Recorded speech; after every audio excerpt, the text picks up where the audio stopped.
మంతరాయడు పంతగాడు మిక్కిలి పండుతనమునను అంతట కలసాపుర హనుమంతరాయడు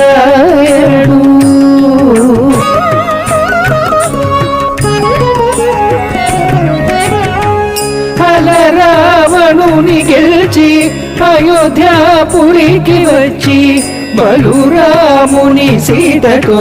పట్టము గట్టి రావణుని గెలిచి అయోధ్యాపురికి వచ్చి బలురాముని సీతతో పట్టము గట్టి నిలిచే శ్రీ వెంకటాద్రి నిలయుని ఎదుటను అలరే కలసాపుర హనుమంతరాయడు నిలిచే శ్రీ